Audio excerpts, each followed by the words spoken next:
देखिए कि सरकार क्या कर रही है, सत्ता में बैठे लोग सत्ता का कैसे दुरुपयोग कर रहे हैं। और हमारे पास तो श्रीलंका मिसाल है, हमको श्रीलंका से सीख लेनी चाहिए।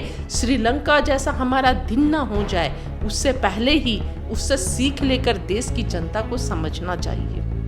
करके ये हमारे अस्तित्व को ही मिटाना चाहते हैं। इस तरह की गंदी राजनीति करके देश की जनता को उलझा रहे हैं, क्योंकि काम तो किए नहीं है ना, विकास है नहीं, युवाओं के पास रोजगार नहीं है, महिलाएं बेटियां सुरक्षित नहीं है, किसान सुरक्षित नहीं है। अगर ऐसा ही बात है, सब हिंदू हैं, तो अपने घर में शादी क्यों नहीं करते हैं ओबीसी के बच्चों से? पहले शादी तो करे परिवार में, हाँ, पहले अधिकार तो दे, अपने परिवार में जगह तो दे, अपनी बेटियों को उनके घर भेजे। राइट टू स्पीच का वायलेशन आजकल किया जा रहा है, और जो भी हमारे संविधान ने हमें अधिकार दिया है बोलने का, उसका शोषण किया जा रहा है। उससे ये देश ही नहीं बचेगा तो हम किससे लड़ेंगे? आज आप मंदिर में शिवलिंग खोजने जा रहे हैं, कैलाश पर्वत पूरा चाइना के पास है, अगर दम है तो जाके लीजिए, छीनिए, क्यों नहीं आप बोलते हैं? चाइना जो है पूरा अरुणाचल प्रदेश में अपने गांव बसा ली, उस पर आप लोग क्यों नहीं बोलते हैं? नेशनल चैनल में क्यों डिबेट नहीं होता है? लेकिन आप लोग जबरदस्ती मस्जिद में जो फाउंटेन है, फव्वारा है, उसे शिवलिंग बताया जा रहा है। बंद। नमस्कार, मैं निधि रतन, आप देख रहे हैं नेशनल दस्तक तस्वीर भारत की। मेरे साथ है जानी मानी चेहरा ज़ेबा खान, जो लगातार उन मुद्दों पर सवाल करती हैं जिसमें डर लगता है सरकार को जवाब देने में। हम उन तमाम मुद्दों पर बात करेंगे जो पिछले कुछ समय कंट्रोवर्सी का मुद्दा रहा और सरकार ने ज़रूरी मुद्दों को दबाने की कोशिश की। मैम, हमारे चैनल में आपका स्वागत है। जी, बहुत बहुत शुक्रिया। मैम, पहला सवाल तो मेरा आपसे वहीं से शुरू होगा जहां से भारतीय जनता पार्टी ने 2024 की राजनीति शुरू कर दी है। बुलडोजर पे बात करते हैं। बुलडोजर जिस तरीके से यूपी से होते हुए मध्य प्रदेश पहुंची, फिर सेंट्रल दिल्ली में आ गई, दिल्ली के घरों पे बुलडोजर चलाया गया, इस पर आप क्या कहेंगी?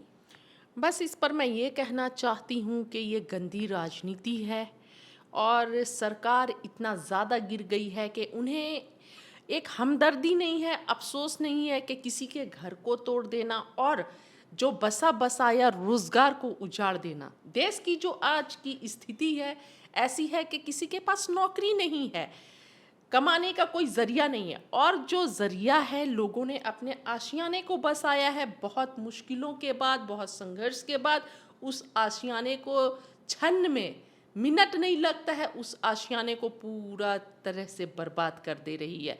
मैं आज एक न्यूज़ देख रही थी दिल्ली का, एमसीडी का। एमसीडी वाले ने जब बुलडोजर चलाया और बुलडोजर गिरने के बाद एक पिक्चर वायरल हो रही है, अंदर में मोदी जी का फोटो तस्वीर लगा हुआ है। तो मैं देश की जनता को ये बोलना चाहूँगी कि रुख हवाओं का भी देख, आग लगाने वाले, कोई चिंगारी उड़कर तेरे घर तक ना पहुँचे।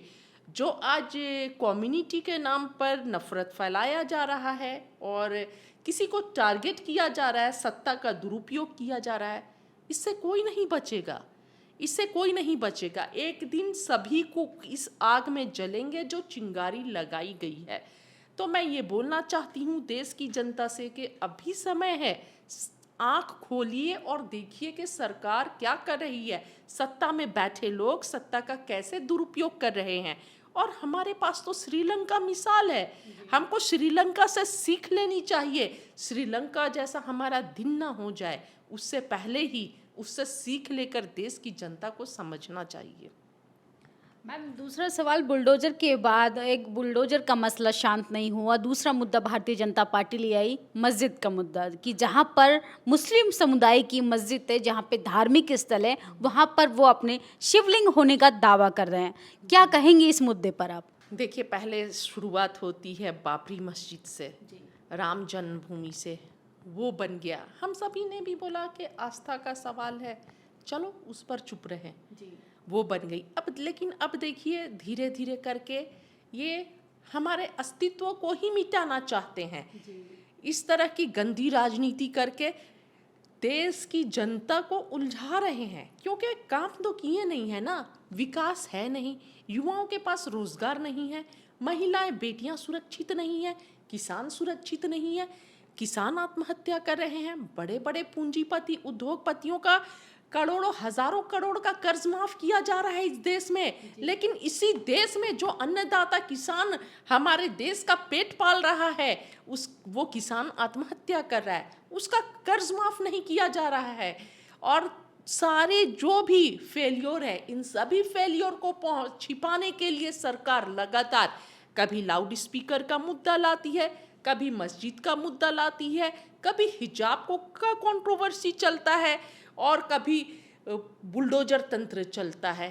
तो ये लोकतंत्र को है, लोकतंत्र को संविधान के द्वारा चलाया जा सकता है, बुलडोजर के द्वारा नहीं चलाया जा सकता है। और देश की जनता को आप कब तक बेवकूफ़ बनाएंगे, देश की युवाओं को कब तक बेवकूफ़ बनाएंगे। देश के युवाओं को रोजगार चाहिए, महंगाई इतनी ज़्यादा बढ़ गई है, पेट्रोल का दाम आए दिन बढ़ रहा है, कोई बोलने वाला नहीं है। तो ये हमें समझना होगा कि ये खेल जो खेला जा रहा है, ये सिर्फ देश की जनता के ध्यान को भटकाने के लिए खेला जा रहा है। देश की जनता जो है सरकार से सवाल न करे।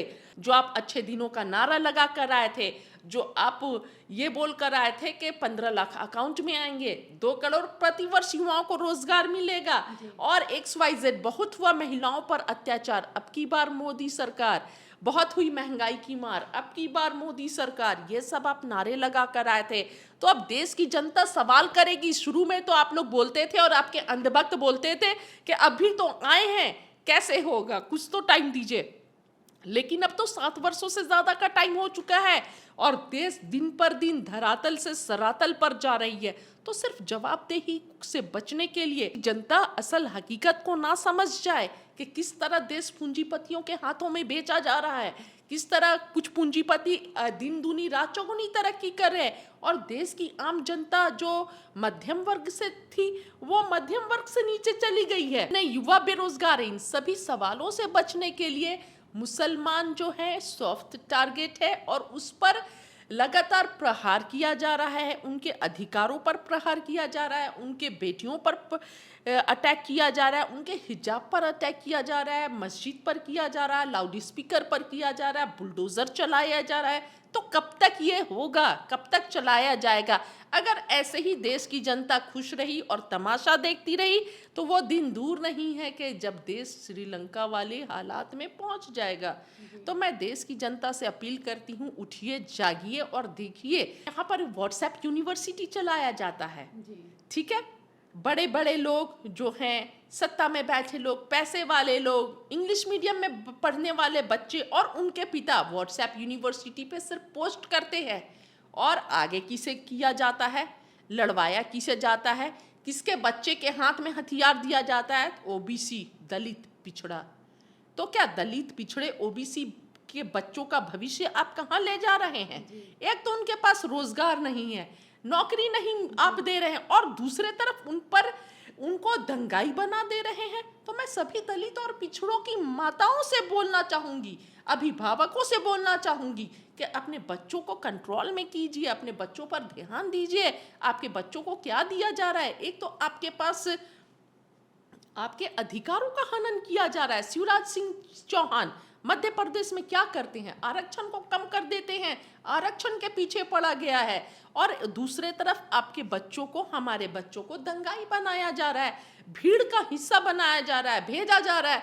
जो लोग बड़े बड़े उनके बच्चे विदेशों में पढ़ रहे हैं, बीसीसीआई के अध्यक्ष बन रहे हैं, बड़े बड़े पदों पर जा रहे हैं, और आपके बच्चे, दलित और पिछड़ों के बच्चे को हथियार हाथ में देकर अपने ही भाइयों का खून बहाने के लिए भेजा जा रहा है। अपने ही भाइयों को जो उनके हकों के लिए कभी लड़े हैं, जो उन्हें उठाने के लिए क्या नहीं किए हैं। दलित और पिछड़े समाज के मैं शुक्रिया भी अदा करती हूँ। दलित और पिछड़े समाज के, ओबीसी समाज के जो भी जागरूक लोग हैं, वो बहुत अपने समाज के लोगों को ये समझाने की कोशिश कर रहे हैं कि ये सरकार की साजिशें हैं, आपको खत्म करने की साजिशें हैं।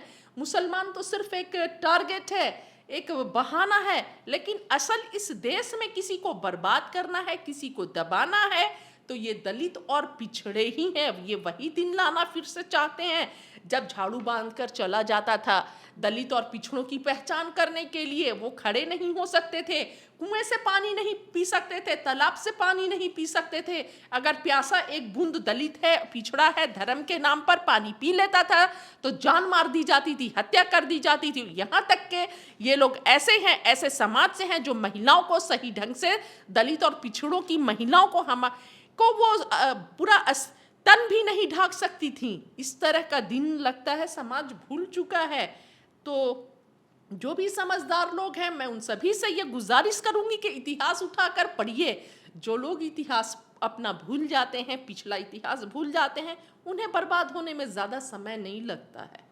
मैम, मेरा दूसरा सवाल आपसे, आपने अपनी बेबाकी से अपनी बात रखी और समाज को जागरूक करने के लिए आपने जो बातें कही वो बहुत ज़्यादा सराहनीय है, लेकिन जिस तरीके से हम मुस्लिम मौलानाओं की बात करें, काफ़ी न्यूज़ चैनल्स पर बैठ के प्रोवोकिंग स्टेटमेंट देते हैं, क्या वो वाकई में इस्लाम के हितैषी हैं या बीजेपी के एजेंट है जो इस तरीके के सांप्रदायिक दंगों को, हिंसा को बढ़ावा देते हैं? जी, मैं बिल्कुल खिलाफ हूँ। मौलवी साहब का काम है, आप इमामत कीजिए, मस्जिद में नमाज पढ़ाइए, बच्चों को कुरान पढ़ाइए, ना कि आप नेशनल चैनल में बैठकर डिबेट कीजिए। मैं भी खिलाफ हूँ इस बात के। हमें भी अच्छा नहीं लगता है कि सरकार के साजिशों को समझिए, चैनल वाले के साजिशों को समझिए, उन्हें लेकर आते हैं और उनकी मतलब वो कम्युनिटी को रिप्रेजेंट करते हैं वहाँ पर चैनलों में बैठकर, और कुछ भी उनसे उल जुलूल बुलवाते हैं और प्लस उनकी बेइज्जती भी करते हैं, और वो लोग आराम से तमाशा देखते हैं। और सभी को समझिए, कम्युनिटी को रिप्रेजेंट कर रहे हैं तो सबकी बेइज्जती हो रही है। तो इस बात के मैं सख्त खिलाफ हूँ। और मुझे, हम सभी को, जो भी समझदार लोग हैं, जो हकीकत को समझते हैं, तो वो देखकर खराब लगता है कि मौलाना साहब को चैनल में जाने की क्या ज़रूरत है। आपका काम है नमाज पढ़ाइए, कुरान पढ़ाइए, समाज को देखिए, अपने कुरान क्या कह रहा है उसके मतलब को बताइए, आप अपने काम को कीजिए, और बाकी जो चैनल्स में बैठने का जिसका काम है उसे उसका काम करने दीजिए। तो ये न्यूज़ चैनल वाले ऐसे सॉफ्ट टारगेट को, ऐसे लोगों को लाते हैं जिससे वो अपना जो मकसद है उसको साध सके, जिस पर वो अटैक कर सके, और जिसको बैठाकर उनका मतलब पूरा निकलता हो, ना कि समझदार लोग, पढ़े लिखे लोग जो जवाब दे सके, जो जान सके, वैसे लोगों को कम लाते हैं। ऐसे चेहरे को लाते हैं जिनको बेइज्जत भी कर सकें और जिनसे जो उगलवाना चाहें वो उनके हिसाब से बोल सके। मुसलमानों को आप कहना चाह रही हैं तो सीधा तौर से टूल किट की तरह इस्तेमाल किया जाए? जी बिल्कुल, बिल्कुल टूल किट के जैसा आज इस्तेमाल किया जा रहा है। चाहे सत्ता में बैठने रहने के लिए, अपने सत्ता की हरी भरी फसल को बढ़ाने के लिए आज मुसलमान को टूल किट के तरह इस्तेमाल किया जा रहा है। एक तबका को, एक समुदाय को दिखाया जा रहा है कि हम मुसलमानों को बहुत दबा रहे हैं, मुसलमानों का कभी घर को गिराया जा रहा है, मुसलमानों की बच्चियों के हिजाब पे अटैक किया जा रहा है, या फिर मस्जिद पर अब जा रहे हैं। पहले बाबरी मस्जिद का मुद्दा था, ज्ञानवापी मस्जिद का मुद्दा था, कभी जगहों का नाम बदलने का ये हो गया, ये जगह का नाम बदल रहा है, वो जगह का नाम बदल रहा है। और इस तरह से डिफरेंट टाइप्स के अजान पर लाउड स्पीकर का पूरा मुद्दा चला। पूरे रमज़ान हमने देखा लाउड स्पीकर का मुद्दा चला। तो हर बार कोई ना कोई मुद्दा को लाकर ये देश की जनता को गुमराह कर रहे हैं। देश की जनता को गुमराह किया जा रहा है। सबसे ज़्यादा देश की जनता अगर कोई गुमराह हो रहा है और किसी का भविष्य अंधकार में है तो वो ओबीसी है, पिछड़ा है, अति पिछड़ा है, उनका भविष्य अंधकार में जा रहा है। उन्हें समझना होगा, जागना होगा कि वो कहाँ खोए हुए हैं, क्या चीज़ में उनको उलझाया जा रहा है। अगर ऐसा ही बात है, सब हिंदू हैं, तो अपने घर में शादी क्यों नहीं करते हैं ओबीसी के बच्चों से? पहले शादी तो करे परिवार में, हाँ, पहले अधिकार तो दे, अपने परिवार में जगह तो दे, अपनी बेटियों को उनके घर भेजे, हाँ, उनके बेटों को दामाद बनाए, अपने और उनकी बेटियों को लाएं अपने घर, तब तो समझ में आएगा। सिर्फ ओबीसी का भी, पिछड़ा का इस्तेमाल भी वोट बैंक की राजनीति के लिए किया जा रहा है, और मुसलमानों को टारगेट बनाकर देश की जनता को जो मुख्य धारा है, जो मुख्य प्रश्न है, उस प्रश्न से गुमराह किया जा रहा है कि देश की जनता महंगाई पर बात ना करे, रोजगार पर बात ना करे, शिक्षा पर बात ना करे, चिकित्सा पर बात ना करे, किसानों पर बात ना किया जाए, महिला सुरक्षा पर बात ना किया जाए। सारे मुद्दे से भटकाया जा रहा है। अभी देश में हम देख रहे थे कोयला की दिक्कत हो गई, तो ये देखिए ये सब क्या है, आज तक मैंने कभी नहीं सुना। कोयला की भी संकट आ गया सामने, अडानी जी को दिए, कोयला का भी संकट आ गया। अब आप ये सोचिए कि इसी तरह किसान आंदोलन चला, अगर किसानों की खेती और पूरा खेती व्यवस्था चली जाएगी अडानी जी के हाथ में, तो कल को अनाज का भी दिक्कत हो जाएगा, कल को रोटी के लिए भी हम तरसेंगे, जो आटा भी 500 रुपए किलो मिलेगा। तो ये देश की जनता को समझना होगा कि हमारा देश है, हम तो बोलेंगे, हमारे साथ कुछ भी हो, वो आज हम बोल रहे हैं, कल बोलने लायक ना रहे, लेकिन हम तो बोलेंगे, एक दिन जिएंगे, लेकिन सच के साथ खड़े रहेंगे, अपने देश के लिए बोलेंगे, अपने देश के लोगों के लिए बोलेंगे, चाहे मेरे साथ कुछ भी हो जाए, क्योंकि हमें अपने देश से प्यार है, अपने देश के नागरिकों से प्यार है, हमें पता है कि इनका भविष्य क्या है, हमारा भविष्य उज्जवल कैसे होगा ये पता है। लेकिन सरकार जो है अपने षड्यंत्र में देश की जनता को गुमराह कर दी है, आंखों पर पट्टी बांध ली है कि देश की जनता को समझ में ना आए और उन्हें धर्म में उलझा कर रखे और आपस में भाई भाई को लड़वाए, है ना, ताकि उनका राजनीतिक जो रोटियां सेकते रहे आराम से। आपने तमाम उन मुद्दों पे बात की, धर्म की राजनीति जो सरकार कर रही है उसको एकदम क्लियर कर दिया है और हमारे दर्शकों को भी शायद समझ आ गया, मुस्लिम समाज को भी शायद समझ आ गया है। बात करेंगे शिक्षा को। ऑक्सफोर्ड यूनिवर्सिटी ने भारत में अपना कॉलेज खोलने से मना कर दिया है। क्या ये वही अच्छे दिन है जिसका सपना हमें मोदी जी ने दिखाया था? जी, भारत में तो ऑलरेडी व्हाट्सएप यूनिवर्सिटी चल रहा है, तो ऑक्सफोर्ड यूनिवर्सिटी तो नतमस्तक हो गया, नमस्कार करके बोला जिस देश में व्हाट्सएप यूनिवर्सिटी चल रहा है तो उस देश में ऑक्सफोर्ड यूनिवर्सिटी की क्या ज़रूरत है, बस यही वजह है।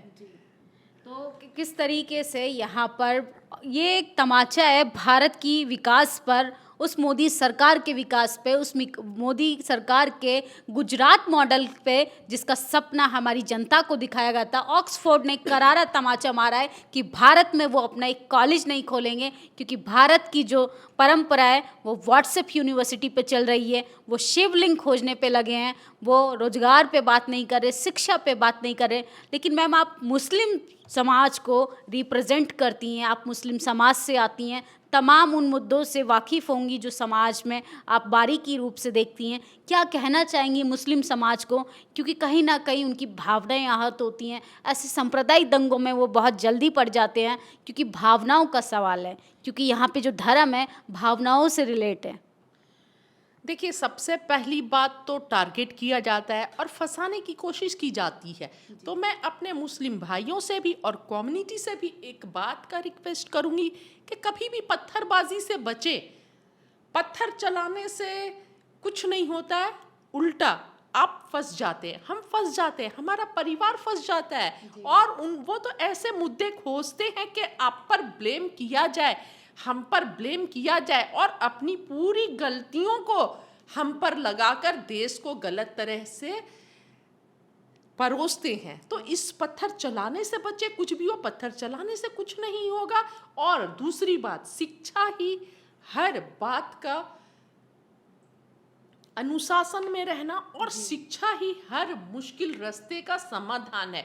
तो मैं सभी मुस्लिम कम्युनिटी से खासकर ये अनुरोध करूंगी कि शिक्षित करें अपने बच्चों को, पढ़ाई का माहौल बनाएं और जितना हो सके शिक्षा का प्रचार प्रसार करें, अपने परिवार को मजबूत करें। शिक्षा ही एकमात्र माध्यम है जिससे हम सुरक्षित रह सकते हैं, जिससे हम अपने अधिकारों के लिए लड़ सकते हैं और जिससे आगे तरक्की होगी। इनके लाख चाहने से शिक्षा ही ऐसी चीज़ है जिसे हमसे छीना नहीं जा सकता है। तो समाज का शिक्षित होना बहुत ज़रूरी है। लेकिन ये कैसे पॉसिबल हो पाएगा? आपकी खबरें ना मीडिया दिखा रहा है, मीडिया मेन स्ट्रीम मीडिया जिसको बोला जाता है, ना प्रशासन आपके साथ है, ना सरकार आपके साथ है। आप कैसे लड़ पाएंगे ऐसी तानाशाह सरकार के खिलाफ? क्योंकि आप वाकिफ़ होंगी कि प्रोफेसर रतन लाल को किस तरीके से टारगेट किया जा रहा है, बजरंग दल के लोग उनको किस तरीके से जान से मारने की धमकी दे रहे हैं, क्योंकि उन्होंने एक स्टेटमेंट दे दिया शिवलिंग को लेकर। किस तरीके से यहाँ पर बोलने की आज़ादी भी ख़त्म हो रही है और वो आज़ादी शायद मेरी भी ख़त्म हो जाए, आपकी भी ख़त्म हो जाए, अगले पल हमारे साथ क्या हो जाए, क्योंकि सरकार को अपनी आलोचना से बहुत डर लगता है। इस पर आप क्या कहेंगी? जी बिल्कुल, राइट टू स्पीच का वायलेशन आजकल किया जा रहा है और जो भी हमारे संविधान ने हमें अधिकार दिया है बोलने का, उसका शोषण किया जा रहा है, उस अधिकार को छीनने की कोशिश की जा रही है। लेकिन हम तो बोलते रहेंगे। और पिछले हफ्ते की बात है, सुप्रीम कोर्ट का स्टेटमेंट आता है कि जो हमारे बोलने पर और मीडिया वाले जो आवाज़ उठाते थे या जो भी सत्ता से सवाल करता था, उस पर जो केस कर दिए जाते थे और रोक थी। सुप्रीम कोर्ट का ये आदेश आया है कि हम बोल सकते हैं, हमें राइट है, अधिकार है। लेकिन भारतीय जनता पार्टी के लोग उस अधिकार को, सुप्रीम कोर्ट के स्टेटमेंट को भी मानने से इनकार कर रहे हैं और उस अधिकार का हनन किया जा रहा है। तो वो दिखाकर तो आए थे गुजरात मॉडल, लेकिन देश को ये बोलते हैं ना, पहले हिटलर का जो मॉडल था ना, वो हिटलर शाही में बदल दिया गया है। गुजरात मॉडल के द्वारा शुरुआत की गई थी, अच्छे दिनों का सपना दिखाया गया था, लेकिन धीरे धीरे ये हिटलर शाही में देश की जो सत्ता जो है वो हिटलर के रास्ते पर चल रही है। और मैं देश के लोगों से ये बोलना चाहूँगी कि हिटलर भी जब तक जर्मनी को पूरे तरह से बर्बाद नहीं कर दिया, तब तक जर्मनी का जो पूरा जर्मनी के लोगों के सर पर चढ़कर उसका भूत बोल रहा था, भूत सवार था हिटलर का। और जब जर्मनी बर्बाद हो गया, तब जर्मनी के लोगों को समझ में आया कि हिटलर ने क्या किया जर्मनी के साथ। तो हम नहीं चाहेंगे कि हमारे देश में भी वही स्थिति आ जाए, क्योंकि ये देश हमारा है, हम सभी का देश है, बहुत प्यारा देश है। हाँ, बाहर में विदेशों में किस लिए जाना जाता है? हमारी गंगा जमुनी तहजीब की वजह से हमें जाना जाता है। और आज उस गंगा जमुनी तहजीब को ही बर्बाद किया जा रहा है, उस गंगा जमुनी तहजीब को ही खत्म किया जा रहा है जो हमारे देश की खूबसूरती थी। भारतीय जनता पार्टी देश की सिर्फ राजनीति कर रही है देश के नाम पे, उसे देश से प्रेम नहीं है। बिल्कुल नहीं प्रेम है।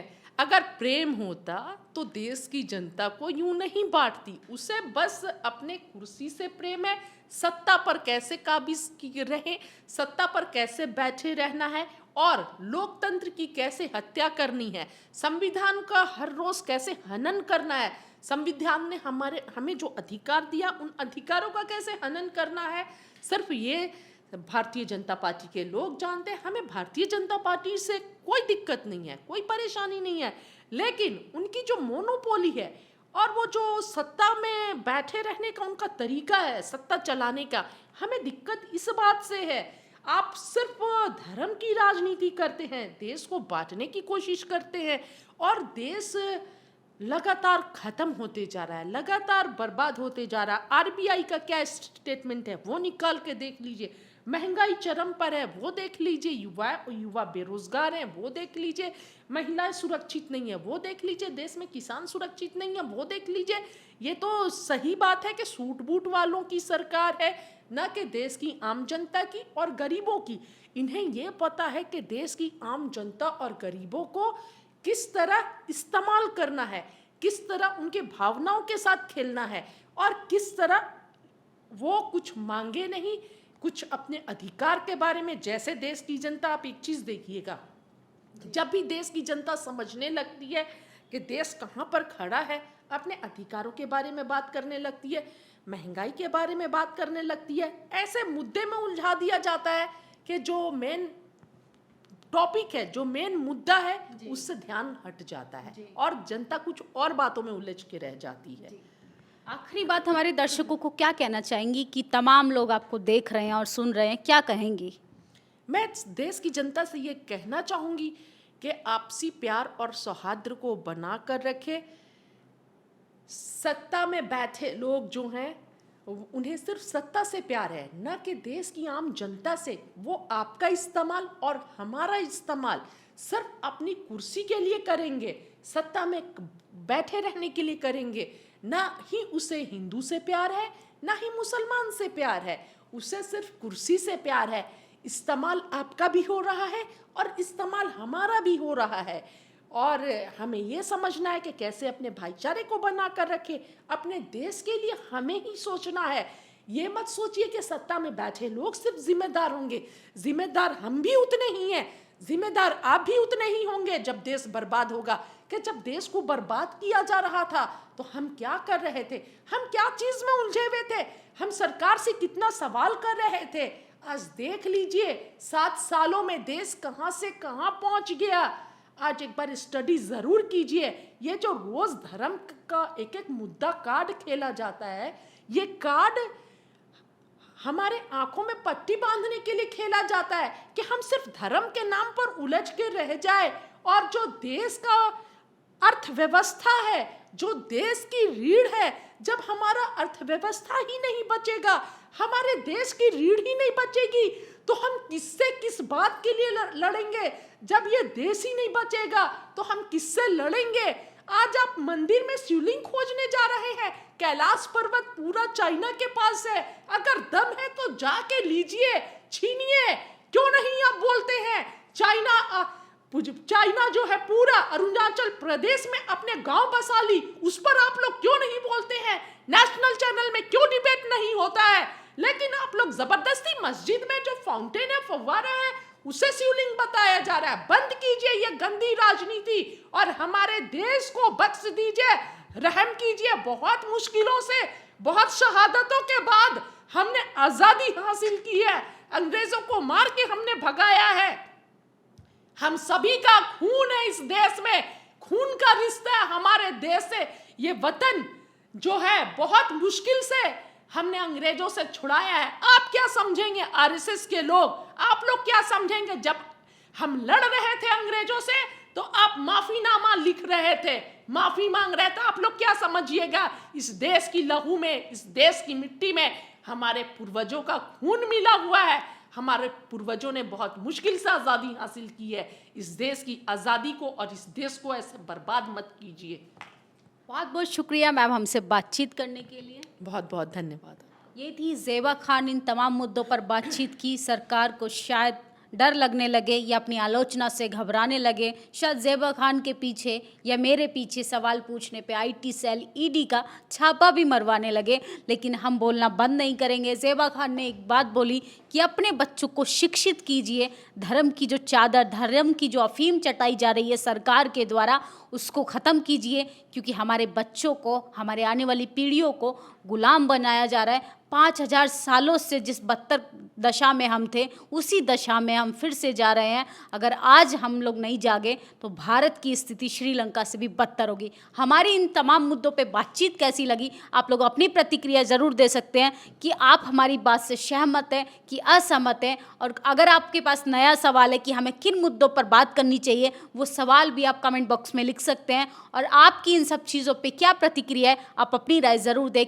नेशनल दस्तक की आपसे गुजारिश है कि अगर इसको बचाना चाहते हैं तो नेशनल दस्तक को सब्सक्राइब करने के लिए रेड कलर के सब्सक्राइब बटन को दबाएं, फिर बेल आइकन की घंटी दबाएं। नेशनल दस्तक को बचाने के लिए बहुत जरूरी है कि हर खबर को शेयर करें, लाइक करें, कमेंट जरूर करें।